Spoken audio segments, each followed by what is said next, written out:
Minimum अगर package उसका लाना है। तो आलोक जी के साथ एक बात बहुत अच्छी रही कि उसी दिन, जबकि उस दिन इंटरव्यू 2 शेड्यूल थे ना सर जी 2 शेड्यूल, दूसरे में तो गए नहीं, पहले में संतुष्ट हो गए थे कि नहीं चलो ठीक है यहीं पे करना है। तो नॉलेज डोमेन को समझता नहीं, यहाँ वैसा होता कि डे 1 में ही आए, डे 1 में मिले, डे 1 में इन्होंने सब कुछ फाइनल किया, डे 1 में पहुंचे और अपनी बात के बहुत पक्के हैं, ये मैंने देखा है। देखिए आज भी लेट हुए हैं अगर तो 2 बार मैंने इन्फॉर्म किया है, जो मैंने मतलब देखा 90% लोग साथ यही दिक्कत आ रही है। अब आज जब आप फोन कर रहे हैं तो पहुंच भी नहीं पा रहे हैं, टाइम से नहीं पहुंच पा रहे, और कमिटमेंट्स की भी कमी है। और वर्किंग प्रेशर किसी भी ऑर्गेनाइजेशन में जो अकाउंट्स का भी बंदा है उसके पास में वर्किंग प्रेशर किसी तरह से कम नहीं होगा। तो मेरे ख्याल से बहुत बड़ी बात ये हो जाती है कि जो एक्सपीरियंस है और वो सही दिन कैपिटलाइज हो जाए। वैसे तो बाद में आपके और भी कई कैंडिडेट ऐसे हुए जिनमें ऐसी चीज़ें हुई कि डे 1 में हो गया। थोड़ा सा तो मैं चाहूँगा कि 2 मिनट आप अपने चीज़ें शेयर कर लें, फिर मैं कि हल्का सा एक्सपीरियंस पूछ लूँ तो आपको आइडिया भी लग जाएगा क्या चाहते हैं। ठीक है। आप लोगों को बेसिकली क्या प्रॉब्लम आ रहा है, मतलब जो आप लोग जानना चाहते हैं मेरे से कुछ बताएं मुझे, तो मैं उस तरीके से समझूँ उस चीज़ को आगे। आप पूछ लीजिए पहले जीएसटी रिटर्न के विषय में। अच्छा अच्छा जीएसटी 1, जीएसटी 2 और 3B।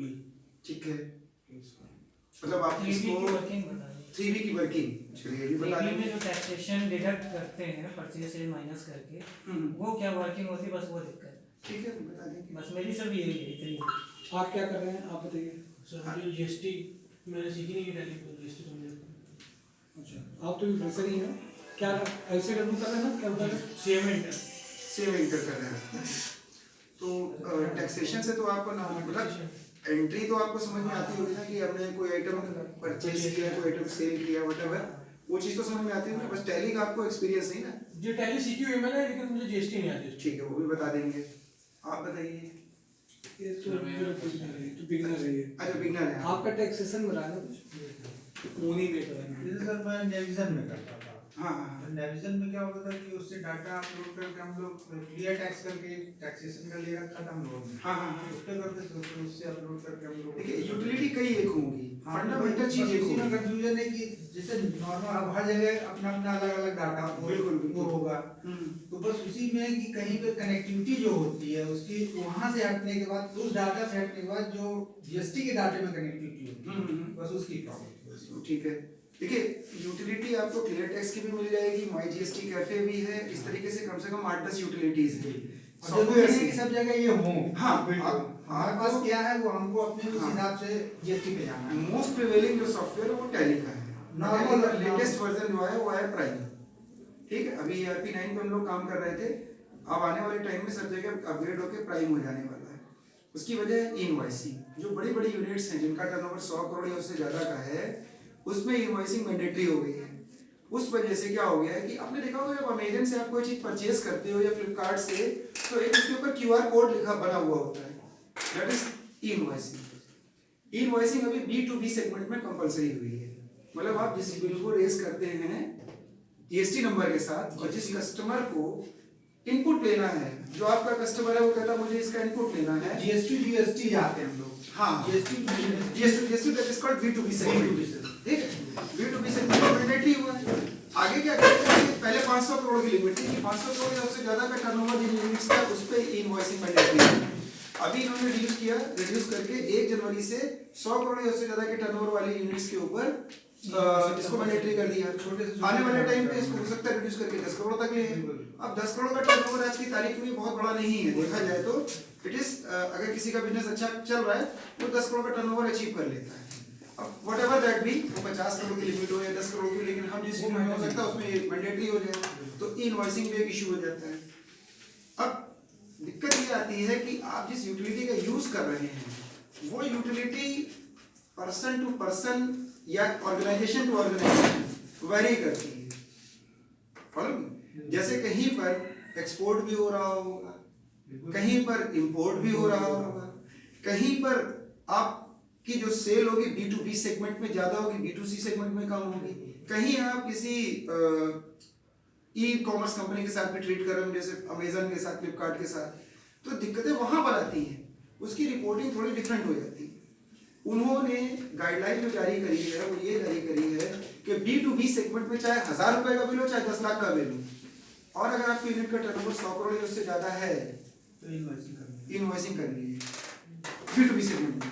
B2C में नहीं, वहाँ मैंडेटरी नहीं है, वहाँ करना भी नहीं है, हम लोग कर भी नहीं रहे हैं, ठीक।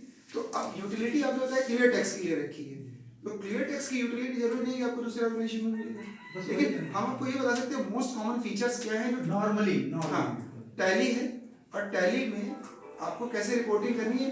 सबसे पहले आपका डेस्टिनेशन क्या, पहले ये जानिए। मान लीजिए टैली नहीं है, हमारा सॉफ्टवेयर टैली नहीं है, तो कैसे होगा? बस ये अब देखिए उसके लिए टैली नहीं है तो एक जैसे हम जनरल बात कर लेते हैं पहले ना। सबसे पहले जैसे जीएसटी वाली चीजों में आपका अपना बता दीजिए क्या एक्सपीरियंस है, क्या क्वेश्चन आपके मन में? सर अभी ऐसे तो कोई क्वेश्चंस नहीं है। हाँ, क्या क्या करते हैं आप बता दीजिए। मैं एक्चुअली सर जीएसटी से लेकर के इसमें जो GSTR 1 है उसकी पूरी प्रिपरेशन होती है। टैली हो या ना हो उससे कोई मैटर नहीं करता, क्योंकि ऑनलाइन यूटिलिटी टूल्स होते हैं। हम उस यूटिलिटी टूल के थ्रू रेयर फाइल हो गई, रेयर फाइल जिसको नॉर्मली रेयर फाइल कहते हैं, तो रेयर फाइल कह सकते हो तो रेयर टैली दे, नहीं तो बेसिकली नॉर्मल लैंग्वेज उसको जेसन फाइल्स कहते हैं। जेसन फाइल, हाँ, जेसन फाइल्स में उसको यूटिलिटी टूल के थ्रू हम बनाते हैं, ऊपर उसमें अपलोड कर देते हैं, तो ऑनलाइन हो जाता है, उसमें कोई प्रॉब्लम नहीं आती है। वो GSTR 1 और GSTR 3 भी में मेरा होता है। मैं एक्चुअली इस समय 4 सॉफ्टवेयर यूज़ कर रहा हूँ sir, Busy, Tally, FoxPro, Dataman और एक आज इस समय PHP का भी यूज़ कर रहा हूँ। देखिए अब ये 4 तरीके के सॉफ्टवेयर यूज कर रहे हैं। अब चारों सॉफ्टवेयर में इनका जो तरीका है वो प्रिंसिपल क्या है, जेसन फाइल बनाना, बिल्कुल जेसन को इंपोर्ट करना। अब हर यूटिलिटी में आपको कहीं ना कहीं ये फीचर दिया होगा कि इसका जेसन कैसे बनेगा, ठीक है। टैली में बहुत सिंपल होता है, हम ऑल्ट से एक्सपोर्ट करते हैं, उसमें उससे फॉर्मेट आता है जेसन, हम उस फॉर्मेट में जेसन सिलेक्ट करते हैं, वो एक्सपोर्ट कर देता है। लेकिन जेसन एक्सपोर्ट करने से पहले ये देखना पड़ेगा कि देयर इज एनी मिसमैच। हाँ, पूरी फील्ड हमारी सही है कि नहीं है सारी। मतलब अगर कहीं परचेज या कहीं किसी भी तरीके की ट्रांजैक्शन में जिसमें जीएसटी इन्वॉल्व है, आपने टैक्स लेजर सही नहीं लिया है, ट्रांजैक्शन सही डिफाइन नहीं की है, इंटर स्टेट सेल में आपने CGST SGST इनपुट सेलेक्ट कर लिया, मतलब उसको आप विद इन स्टेट की सेल दिखा रहे हो तो मिसमैच खड़ा कर देगा। तो आपको पहले सेल की डेफिनेशन हटानी पड़ेगी, बदलनी पड़ेगी कि ये इंटर स्टेट सेल नहीं है, इंट्रा स्टेट सेल है। या आपने गलत सिलेक्शन टैक्स लेजर का ले रखा है तो उसको IGST लेना पड़ेगा आपको। हाँ, वो तो राइट, वो तो फंडामेंटल चीज यही है, फंडामेंटल चीज ये ग्रुपिंग है। प्रॉपर करनी पड़ेगी। यस, ऐसा तो नहीं है कि हमने, बट देखिए फंडामेंटल चीज बस ये समझ लीजिए आप कि आपको GSTR 1 में तो रिपोर्ट करनी होती है, अपनी लायबिलिटी डिक्लेयर करनी होती है कि हमने ये सेल करी है, ये हमारी CGST SGST IGST की लायबिलिटी है। हाँ, बिल्कुल सही। राइट, लायबिलिटी डिक्लेयर करते हैं। लायबिलिटी डिक्लेयर करने में एक इंपॉर्टेंट चीज आती है, रिवर्स चार्ज में हमारी जो लायबिलिटी आ रही है उसके डॉक्यूमेंट में उसमें रिपोर्ट होते हैं that liability is not declared there, but वो डॉक्यूमेंट पूछता है एक सिंगल ट्रांजैक्शन एक ट्रांसपोर्टर के साथ अगर आप 750 रुपए भाड़ा देते हो सर, उसको हम 75,000 के हिसाब से समझते हैं। अगर 75,000 से साल में अगर उसकी कम है तो हमें उसको देना नहीं देना से कोई मतलब नहीं बनता, जहां तक मुझे मालूम है। हाँ। और उसके बाद जब 75,000 से ऊपर रहता है, ट्रांजैक्शन लिमिट बता रहा हूँ मैं, टैक्स की लिमिट नहीं बता रहा, जो RC बन रहा है हमारा होल ईयर में, अगर उससे ज्यादा बनती है तो हमें उसमें डॉक्यूमेंट देना मैंडेटरी है। हाँ, नहीं डॉक्यूमेंट RC डॉक्यूमेंट कहाँ नंबर। पे, मैं ये नहीं कह रहा कहाँ पे लिमिट क्या है। मेरा कहने का मतलब ये है कि RCM में सिर्फ ये नहीं होता कि आप ट्रांसपोर्टर का ही खाली करेंगे। हाँ, बिल्कुल। RCM में आपने अनरजिस्टर्ड से अगर कोई परचेस कर बिल्कुल, सपोज बिल्कुल। करिए कोई सर्विसेज आपने किसी से ली, मैं एक यूनिट में काम कर रहा था, वहां पे वो पैटर्न ग्रेडिंग करके उन्होंने काम किया हुआ था, किसी एक अनरजिस्टर्ड बंदे को बुलाते थे, कस्टमर से चार्ज करते थे। मैंने कहा भाई उससे हमने चार्ज किया नहीं किया, बट हमें तो लायबिल है ना, हमें तो पे करना है। यस, उसका इनपुट भी मिलेगा आपको, वो तो सेम बात हम ले लेंगे इनपुट उसका, ठीक है ना, लेकिन उसका डिक्लेरेशन जरूरी है। हाँ बिल्कुल सही। ठीक, तो GSTR 1 में सबसे पहले अगर आप लोग वो देखें उसका, वो तो सर बुक कीपिंग में आ जाती है ना। एक मिनट में बताता हूँ जी। उसमें जितने भी टैब्स बने हुए ना, वो टैब्स आपके लिए इम्पोर्टेंट हैं। उन टैब्स को अगर आप समझोगे तो बड़ी इम्पोर्टेंट अच्छी हो जाएगी। हाँ करिए।